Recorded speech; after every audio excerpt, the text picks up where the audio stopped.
This here is Banty, Chris and Ellen's dog, one of my favorite dogs on North Beach. I have the pleasure of his company for a month at the expense of not having theirs. Winter seems to be the time that if people are going to go off island, that's when they go. It's understandable with the long dark nights and howling storms. Some leave for work, and some are leaving just for a straight up shot of sunshine.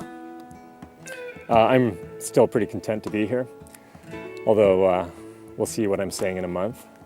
Besides people, really the only things I'm missing are food dishes.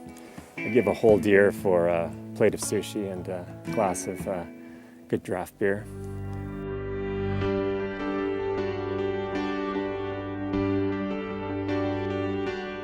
He got out for a last surf, stretched into a wetsuit even though there was snow on the ground and ice on the water. But pretty well just want to send him some good mojo for his important operation. I think we're all looking forward to having him back in fighting shape. Chris, the mapper, is recovering well from his heart surgery. Less than a week after his operation, he's up and going for walks. As they say, you can't keep a good man down. What did come down this week was the Neighbours wind turbine, what's left of it behind me. I'd always kind of assumed that once you'd installed a renewable energy system, it just kind of ticked along and harvested energy for you into eternity. But that's clearly not the case. It needs some care and maintenance. But it was interesting to be part of the process of taking down this 80-foot tower with a 75-pound turbine attached. If you look behind the boom, it's a clear day today and you can see Alaska. The Alaska Panhandle and the mountain ranges there are only about 60 miles offshore from where we are here.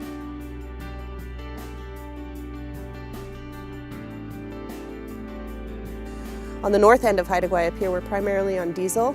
Actually, that's the only source of electricity. And so we are sort of in a desperate race right now, I feel, to start coming up with solutions that are more sustainable and long-term, because the diesel is probably not going to be coming shipped across on barges the heck it straight forever, and we should probably be prepared for that inevitability. The thing about solar power is you can leave a system for 25 or 30 years. You know, they don't actually even know how long solar panels will last, and the panels are becoming more efficient and better built. So a couple of years ago, my company, Spark Energy, designed this 2.5 kilowatt power system for a couple who live out here on North Beach. And it's a combination of sun and wind. You can see there are 6 solar panels for a total of about 1.5 kilowatts. And the wind turbine is a 1 kilowatt Berge XL1 turbine.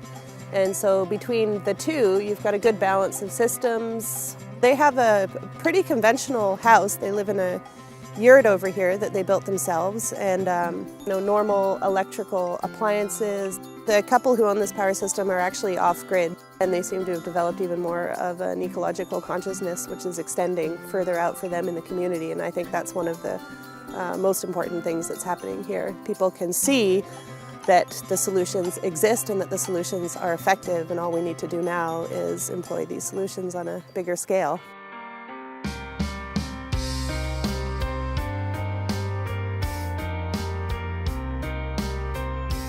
There's something cold about the cold here. I slept out in close to minus 40 without a tent, and was not as cold as during some of the nights here. And all the standing water froze, including what was in the rainwater cistern. So there was no water flowing into the cabin, nor any water flowing out, as the drains also froze solid. So no washing up, and I ended up taking my dishes to someone else's cabin to wash in their warm water. But even people who were on the grid lost their water as well, as some of them had their pumps freeze, which turned it into an expensive week for a few. And when it finally did thaw at the end of the week, everything was working just fine. You might remember me mentioning that if you're in need out here, people will generally step in to help. And a friend here in town, Andrew Merrilees, heard about or saw my rather plaintive cry out for sushi and made it happen. He's friends with the owners of a Japanese restaurant in Prince Rupert and had them stick platters of sushi on the float plane over.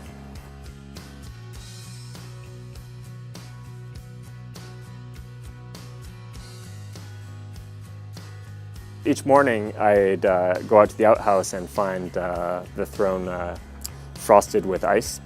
And so I made this little toilet seat pad out of foam. And I gotta say that really saved my bacon. I had a dream come true this week. I'd always wanted to go pond skating. I had felt like I'd missed out on that quintessential Canadian experience of skating outside on natural ice. So we hiked out through the woods. I borrowed some skates and got out for the first time in decades. Really very happy about that. Nothing that I would have expected to have happened.